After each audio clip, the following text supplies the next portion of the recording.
ആ കേസ് ഇപ്പം നിലവിലുണ്ടോ എന്നുള്ളത് എനിക്കറിയില്ല, എനിക്കതിനെ സംബന്ധിച്ചറിയില്ല. പ്രതിയാക്കിയ കാര്യം അറിയില്ല, ആ കേസ് നിലവിലുണ്ടോ എന്നറിയില്ല, അത് തുടർ നടപടികൾ ഉണ്ടായോ ഇല്ലയോ എന്നറിയില്ല. ശ്രീ ലംബോദരന് മംഗളം പത്രത്തിൻ്റെയും മാതൃഭൂമി പത്രത്തിൻ്റെയും തലവാചകങ്ങൾ ഓർമ്മയുണ്ട്. അതെല്ലാം കയ്യിൽ സൂക്ഷിച്ചു വെച്ചിട്ടുണ്ട്. ഈ നാളുകളിൽ മുഴുവൻ അനുഭവിച്ച വാർത്തകൾ ഏൽപ്പിച്ച ബുദ്ധിമുട്ടുകളുടെ മനോവിഷമം അങ്ങ് പങ്കുവെക്കുന്നു. പക്ഷേ അങ്ങ് പ്രതിസ്ഥാനത്ത് നിൽക്കുന്ന കേസിനെ പറ്റി അറിയില്ല, അതിപ്പോഴുണ്ടോ ഇല്ലയോ എന്നറിയില്ല. സൗകര്യപൂർവ്വമുള്ള ഈ മറവി രോഗം ശ്രീ എം എം ലംബോദരൻ എപ്പോൾ തുടങ്ങി? അല്ല, എനിക്കറിയാവുന്ന കാര്യം ഞാൻ പറയാം.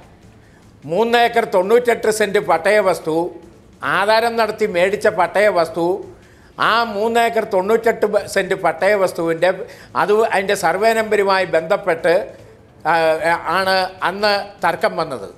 ആ തർക്കം വന്ന കേസ് ഇത് സർക്കാർ ഏറ്റെടുത്തു. അതിനെതിരായിട്ട് ഞാൻ ഗവൺമെൻറ്റിനെതിരെ കൊടുത്ത കേസ് ഇപ്പം മൂന്നാർ ട്രൈബ്യൂണലിൽ നിലനിൽക്കുകയാണ്. ആ 3 ഏക്കർ 98 സെൻറ്റ് ഉണ്ടോ ഇല്ലയോ, അത് പ്രവർത്തിക്കുന്നുണ്ടോ ഇല്ലയോ എന്ന് ശ്രീ ലംബോദരൻ അറിയാമോ? കുറഞ്ഞ പക്ഷം താങ്കൾ കക്ഷി ചേർന്നിരിക്കുന്ന ഒരു വിഷയമാണല്ലോ, അതൊരു കേസാണല്ലോ. ആ ട്രൈബ്യൂണൽ ഉണ്ടോ, അത് കാര്യക്ഷമമായി പ്രവർത്തിക്കുന്നുണ്ടോ, അതിനിപ്പോൾ ഒരു കെട്ടിടമുണ്ടോ, ആ കെട്ടിടം ഒഴിയാൻ സർക്കാർ ഇപ്പോൾ നിർദ്ദേശിച്ചിട്ടുണ്ടോ, വേറൊരു കെട്ടിടം കിട്ടാൻ അവിടെ ആ ട്രൈബ്യൂണൽ അലഞ്ഞു തിരിഞ്ഞ് നടക്കുകയാണോ? ഇതൊക്കെ ശ്രീ ലംബോദരൻ അറിയുമോ? അല്ല, അതൊന്നും അന്വേഷിക്കേണ്ട ബാധ്യത എനിക്കില്ലല്ലോ. ഞാൻ കൊടുത്ത കേസ് ഇപ്പം താങ്കൾ അന്വേഷിക്കുന്നില്ല. പക്ഷേ ഈ കാര്യങ്ങൾ കൈകാര്യം ചെയ്യേണ്ട സംവിധാനങ്ങൾ മുഴുവൻ കുത്തഴിഞ്ഞ നിലയിൽ നിർത്തുവാൻ ശ്രദ്ധയോടെ പ്രവർത്തിക്കുന്ന ഒരു സർക്കാരുണ്ട്. അത് ഇടതുപക്ഷം ഭരിക്കുമ്പോഴായാലും UDF ഭരിക്കുമ്പോഴായാലും. അവിടെയാണ് സുരേഷ് ചൂണ്ടിക്കാട്ടുന്ന താങ്കളുടെ ഒരു ബാഹുബലിത്തരമുള്ളത്. അല്ല, ഞാൻ പിണറായി വിജയൻ പറയുന്ന ദൃഢഹസ്തമുണ്ടല്ലോ, അത് താങ്കൾക്കും MM മണിക്കും ഒക്കെ ഉള്ളതാണ്. അത്തരം വിശേഷണങ്ങൾ. ഞാൻ താങ്കളിലേക്ക് തിരികെ എത്താം. ശ്രീ അൽഫോൺസ് കണ്ണന്താനം, ഞാൻ വരാം സാർ. ശ്രീ അൽഫോൺസ് കണ്ണന്താനം, ഇവിടെ ഒരു കയ്യേറ്റം, ഒരു നിമിഷം വരാം. 2007 മെയ് 30 ഇതുമായി ബന്ധപ്പെട്ട പരാതിയുടെ അടിസ്ഥാനത്തിൽ പോലീസ് അന്വേഷിക്കുന്നു. അത് ക്രൈംബ്രാഞ്ചിന് വിടുന്നു.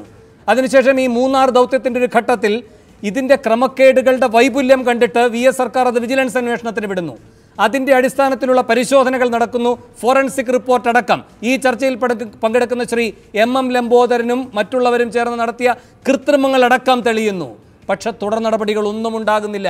ഇന്നും ഞങ്ങളുടെ റിപ്പോർട്ടർമാർ അന്വേഷിക്കുമ്പോൾ ഈ ഔദ്യോഗിക ഭാഷ്യമായി വരുന്നത് ചില സർക്കാർ രേഖകൾ കൂടി കിട്ടാനുണ്ട്, അതില്ലാത്തതുകൊണ്ട് അതങ്ങനെ നിൽക്കുന്നു എന്ന്. ശ്രീ അൽഫോൺസ് കണ്ണന്താനം, ഇതൊക്കെ അങ്ങനെ തന്നെ നാം കണ്ണടച്ച് വിശ്വസിക്കണോ, അതോ ഇടപെടൽ നടക്കുന്നുണ്ട്? ആ ഇടപെടൽ നടക്കുന്നത് ഈ MM ലംബോദരൻ്റെ ശക്തി കൊണ്ട് തന്നെയാണ് എന്ന് ആരെങ്കിലും വിമർശിച്ചാൽ അത് തള്ളിക്കളഞ്ഞുകൊണ്ടോ? എങ്ങനെയാണ് ഇതിനെ സമീപിക്കേണ്ടത്?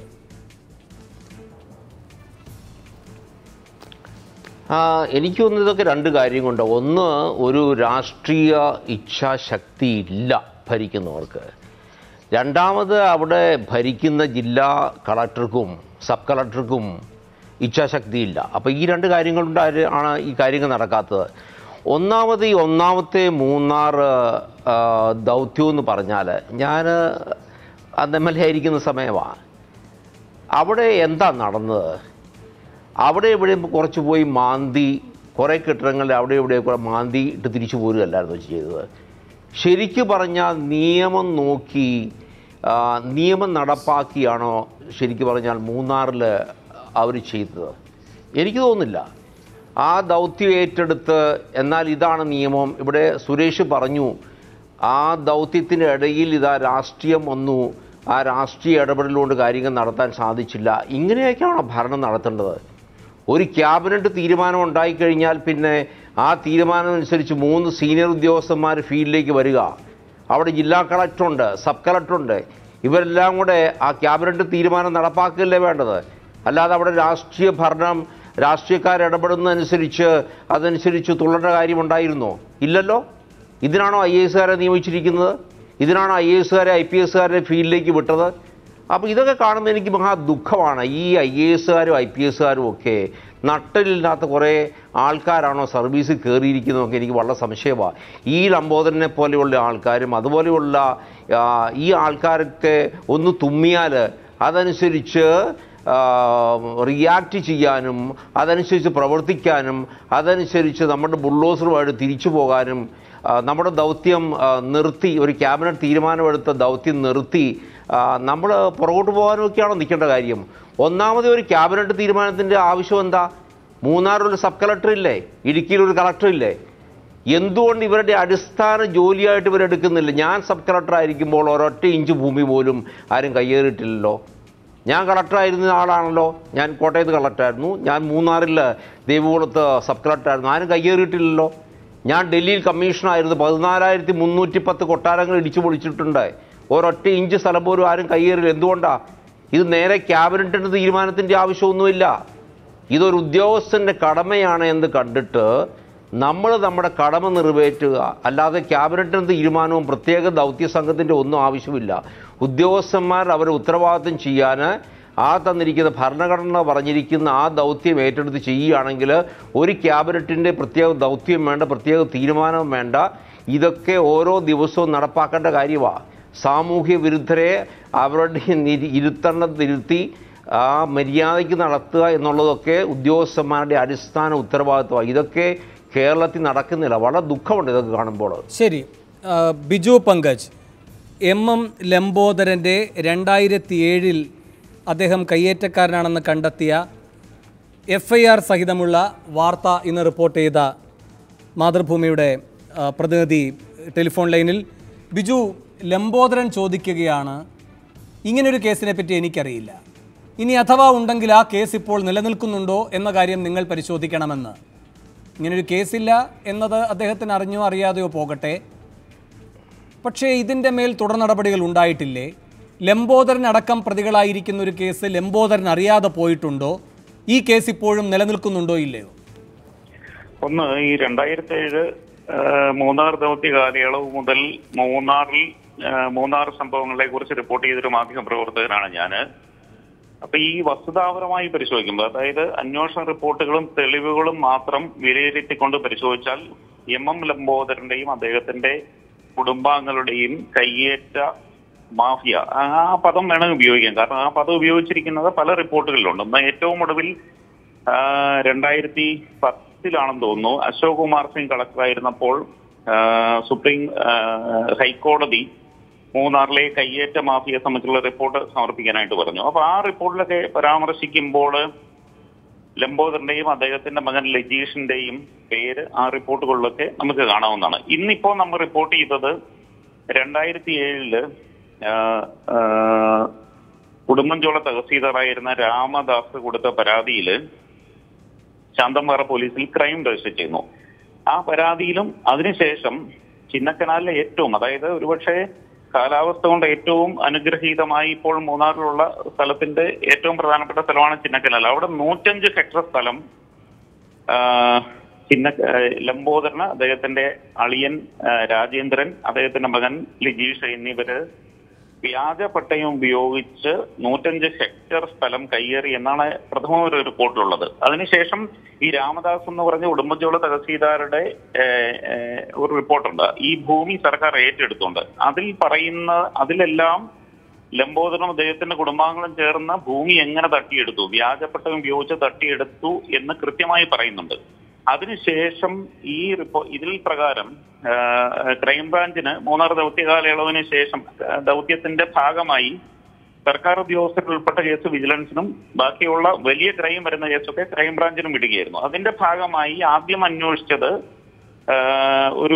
ഈ ക്രൈംബ്രാഞ്ചിന് കൈമാറിയ ശേഷം ആദ്യം അന്വേഷിച്ചത് ഇപ്പോൾ തൃശ്ശൂര് ട്രാൻസ്ഫർ ചെയ്യപ്പെട്ട അന്ന് ക്രൈംബ്രാഞ്ചിന്റെ ഡിറ്റക്റ്റീവ് ഇൻസ്പെക്ടർ ആയിരുന്നു VN സജി ആയിരുന്നു. അദ്ദേഹം ഈ റിപ്പോർട്ടൊക്കെ പരിശോധിച്ചതിന് ശേഷം നെടുങ്കണ്ടം കോടതിയിൽ ഒരു അഡീഷണൽ FIR കൊടുത്തു. അതിനകത്ത് പറയുന്നത് ആദ്യത്തെ കേസുകൾ ലംബോദരന്റെ മകൻ ലജീഷും ബാക്കിയുള്ള 4 പേരുമായിരുന്നു. ഈ ഭൂമി മറിച്ചു വിറ്റിരുന്നു. രണ്ടാമത്തെ റിപ്പോർട്ടിൽ ഈ VN സജി കൊടുത്ത റിപ്പോർട്ടിൽ പറയുന്നത് ലംബോദരനും അദ്ദേഹത്തിന്റെ അളിയൻ രാജേന്ദ്രനും ഈ കേസിൽ പ്രതിയാണെന്നുള്ളതാണ്. അന്ന് തന്നെ ഈ കേസിൽ അന്വേഷണം നന്നായി മുന്നോട്ട് പോയിരുന്നു. കഴിഞ്ഞ ദിവസം ഈ 20 ഏക്കറിൽ VN സജിയുടെ പേര് പരാമർശിച്ച് മണിയാശൻ നടത്തിയ പ്രസംഗം വലിയ തോതിൽ ചർച്ച ചെയ്തു. പക്ഷെ അന്നൊക്കെ ഈ ദൗത്യ കാലയളവിൽ പ്രവർത്തിച്ചിരുന്ന പോലീസ് ഉദ്യോഗസ്ഥർക്കൊക്കെ അറിയാമായിരുന്നു മണിയാശാൻ യാദൃശ്ചികമായി അല്ല സജിയുടെ പേര് പരാമർശിച്ചിരുന്നത്. കാരണം സജി ആയിരുന്നു ലംബോദരനെ ആദ്യമായി പ്രതിപട്ടികയിലേക്ക് ഉൾപ്പെടുത്തുന്നത്. അതിനുശേഷം ആ സമയത്തെ പത്രറിപ്പോർട്ടുകൾ പരിശോധിച്ചാൽ ലംബോദരൻ ലൈബീരിയയ്ക്ക് കടന്നിരുന്നു. അപ്പൊ ആദ്യത്തെ കഴിഞ്ഞ ദിവസം ജെയിനസ് രാജുവിന്റെ റിപ്പോർട്ട് വന്നപ്പോൾ ലംബോദരൻ നമ്മുടെ റിപ്പോർട്ടറെ തന്നെ വിളിച്ചു പറഞ്ഞു, ഞാനൊരു കാലത്ത് നിങ്ങളുടെ കാരണം ലൈബീരിയയിലേക്ക് തന്നെ എനിക്ക് ജീവിതം മാറ്റേണ്ടി വന്നു എന്നുള്ളത്. ആ ലൈബീരിയയിലേക്ക് അദ്ദേഹം കടന്നു എന്നുള്ള റിപ്പോർട്ടുകൾ അന്നത്തെ റിപ്പോർട്ടുകൾ ഉണ്ടായിരുന്നു. കാരണം അദ്ദേഹം പ്രതിയാക്കപ്പെടുന്ന കാലയളവിൽ. അതിനുശേഷം 10 വർഷം, അതായത് നമുക്ക് വിശ്വസിക്കാൻ കഴിയില്ല, പല ഡിവൈഎസ്പിമാര് മാറി. ഇതിൽ ഏറ്റവും അവസാനം വളരെ അന്വേഷണം ഏതാണ്ട് കുറ്റപത്രത്തിന്റെ ലെവലിലേക്ക് എത്തിച്ചത് ഇപ്പോൾ മലപ്പുറത്തെ നാർക്കോട്ടിക് ഡിവൈഎസ്പി ആയിരുന്ന ഒരു PT ബാലനായിരുന്നു. ആ ബാലൻ ഈ കേസ് അന്വേഷണം ഏതാണ്ട് പൂർത്തീകരിച്ച അവസ്ഥയായിരുന്നു. അതിനകത്ത് ലംബോദരനും അടക്കം 16 പ്രതികളോളം ഉണ്ടായിരുന്നു.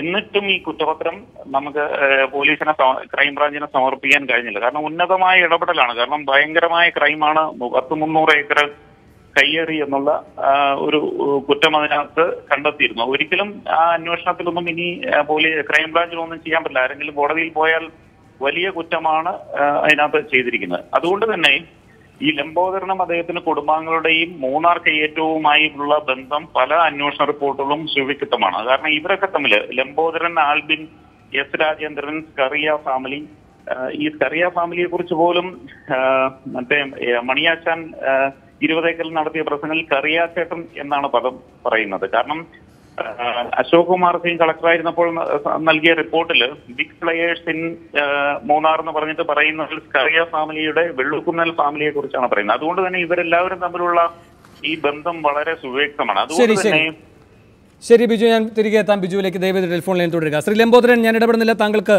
മറുപടി നൽകാവുന്നതാണ്. അല്ലാതെ ഞാൻ മറുപടി പറയണമെങ്കിൽ എനിക്ക് പറയേണ്ട കാര്യങ്ങൾ കേൾക്കാനായിട്ടുള്ള ഒരു സന്മനസ് കാണിക്കണം. ഇത് ഞാൻ എന്തെങ്കിലും പറഞ്ഞു വരുമ്പോൾ തന്നെ നിങ്ങൾ അടുത്ത ആളെ വിളിക്കുന്നു, ചർച്ച നിങ്ങൾക്ക് പറ്റുന്ന രീതിയിലുള്ള ചർച്ചയാണ് നടത്തുന്നത്. ഞാൻ ചോദിച്ച ചോദ്യം ഇതാണ്. എന്നെ 2007 300 ഏക്കർ ക്ലൗഡ് നൈൻ്റെ അവിടെയും പോതമേട്ടൽ ടവറിന് 40 ഏക്കറും അതുപോലെ തന്നെ ഗ്യാപ്പ് റോഡിങ്കൽ 250 ഏക്കറും കയ്യേറിയെന്ന് പറഞ്ഞ് ഈ രാജ്യത്ത് ജീവിക്കാൻ കഴിയാത്ത നിലയിൽ എനിക്കെതിരായിട്ട് പ്രചരിപ്പിച്ച നിങ്ങളെ മാധ്യമക്കാരെ ഞാൻ വെല്ലുവിളിക്കുകയാണ്. ഈ സ്ഥലങ്ങളൊന്ന് കാണിച്ചു തരണം. 40 ഏക്കർ ടവറിൻ്റെ 40 ഏക്കർ കാണിച്ചു തരണം. അതുപോലെ തന്നെ ഈ പറഞ്ഞ ക്ലൗഡ് നൈൻ്റെ അവിടുത്തെ 300 ഏക്കർ കാണിച്ചു തരണം. 250 ഏക്കർ കയ്യേറി കള്ളപ്പട്ടയുണ്ടാക്കിയെന്നുള്ളത് നിങ്ങൾ കാണിച്ചു ന്യായമാണ് ഉന്നയിക്കുന്നത്. അതായത് നിങ്ങൾ പറയുന്നത്രയും ഞാൻ കയ്യേറിയിട്ടില്ല, നിങ്ങൾ പറയുന്നത്രയും ഞാൻ കയ്യേറിയിട്ടുണ്ടോ എന്ന് നിങ്ങൾ കാട്ടില്ല. നിങ്ങൾ ഇല്ലില്ല. നിങ്ങളിപ്പോൾ ഇന്നിപ്പം നിങ്ങളുടെ ചാനലിൽ വന്നിരിക്കുന്നത് 300 ഏക്കർ ലംബോദരൻ കയ്യേറി എന്നും പറഞ്ഞുകൊണ്ട് ഇപ്പം ചാനൽ വന്നുകൊണ്ടിരിക്കുകയാണ്. ഈ 300 ഏക്കർ കയ്യേറിയിട്ടുണ്ടെങ്കിൽ അത് ഇന്ന വസ്തുവാണെന്ന് ഈ നാട്ടിലെ ജനങ്ങളെ ബോധ്യപ്പെടുത്തേണ്ട ബാധ്യത നിങ്ങൾക്കില്ലേ? 300 ഏക്കർ അല്ല, 105 ഹെക്ടർ ചിന്നക്കനാലിൽ. ഒരു നിമിഷം. ഇല്ലില്ല, നിങ്ങളുടെ ഈ ചാനലിനകത്തൂടെ എഴുതി കാണിച്ചുകൊണ്ടിരിക്കുന്നത് 300 ഏക്കറിൻ്റെ കണക്കാണ്. ഈ 250 ഏക്കർ 105 ഹെക്ടർ സ്ഥലത്തിൻ്റെ കാര്യത്തിൽ അന്നിരുന്ന ഞാൻ ലൈബീരിയ എന്ന് വരുന്ന 2010 ഇന്ത്യയിൽ എത്തുമ്പോൾ അന്നത്തെ കളക്ടർ ബഹുമാനപ്പെട്ട കേരള ഹൈക്കോടതിക്ക് ഒരു റിപ്പോർട്ട് കൊടുത്തു. ആ റിപ്പോർട്ടിൻ്റെ കോപ്പി ആ കോപ്പി എൻ്റെ വീട്ടിൽ മേടിച്ചു വച്ചിരിക്കുകയാണ്.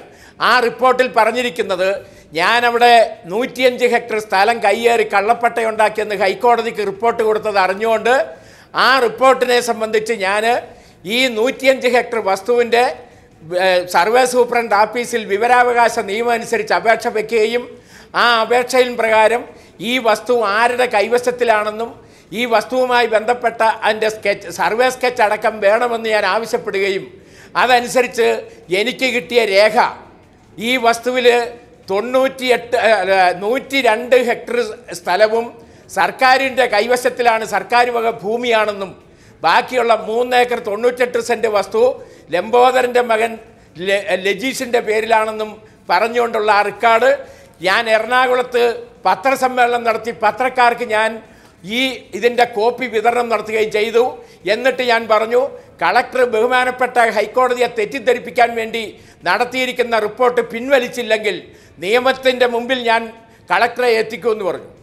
പിറ്റേ ദിവസം 48 മണിക്കൂർ മുമ്പ് ബഹുമാനപ്പെട്ട കേരള ഹൈക്കോടതി കൊടുത്ത റിപ്പോർട്ട് അന്നത്തെ കളക്ടർ പിൻവലിച്ചു. അതിനകത്ത് ചില പോരായ്മകളുണ്ടെന്ന് പറഞ്ഞ് പിൻവലിച്ചു. ആ പിൻവലിച്ച റിപ്പോർട്ട് ഹൈക്കോടതിക്ക് പിന്നീട് കൊടുത്തിട്ടുണ്ടോ എന്ന് മാധ്യമപ്രവർത്തകരായി നിങ്ങൾ അന്വേഷിക്കണം. ഹൈക്കോടതി